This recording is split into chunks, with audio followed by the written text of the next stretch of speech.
இங்க தலைவர்கள் யாரும் போட்டி போடுவதில்லைனே. பாரதிய ஜனதா கட்சியில் தலைவர்களுக்கு போட்டி எல்லாம் கிடையாது. எல்லாரும் சேர்ந்து ஒரு தலைவரை தேர்ந்தெடுப்போம், அவ்வளோதான். இதில் போட்டி எங்கே வந்துச்சு? அதனால தான் தலைவர் போட்டியில் நான் இல்லைன்னு சொன்னேன். தலைவருக்கு வந்து மற்ற கட்சி மாதிரி 50 பேர் போய் 50 பேர் போய் தலைவர் கட்சிக்காக நாமினேஷன் கொடுத்து அது ஓட்டெடுப்பு நடத்தி அப்படிலாம் கிடையாதுங்கண்ணே. எல்லோரும் சேர்ந்து ஏக மனதோடு ஒரு மனதோடு ஒரு தலைவரை தேர்ந்தெடுப்போம். அப்போ போட்டி எங்கேருந்து வருதுங்கண்ணா? தோட்டத்துக்கு போய் மேடம் நீங்கள் ஜேர்னலிஸ்டா?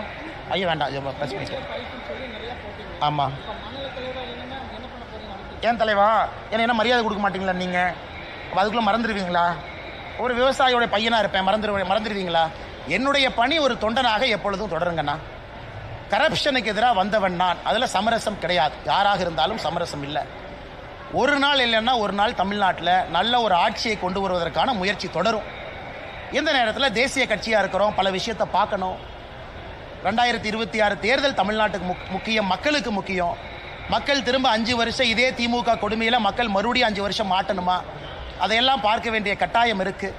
ஒரு தொண்டனாக கட்சி சொல்கிற பணி என் பாடி செஞ்சுட்டு போகிறாலும் ஒன்றும் பிரச்சனை இல்லைங்கண்ணா. வேறங்க அதெல்லாம் பேசுவோம் தலைவா, அதை ஏற்கனவே சொல்லிட்டேனே, எல்லாம் பேசுவோம். தலைவர் தேர்தலுக்கு அப்புறம் பேசுவோம். சொல்லுங்கண்ணே, அந்த கேள்வி கேளுங்கண்ணே, முக்கியமான கேள்வி. தலைவா இந்த மண்ணை விட்டு எங்கேயும் போக மாட்டேன் தலைவா. ஏன் பேக் பண்ணி அனுப்புறதுலே இருக்கீங்க?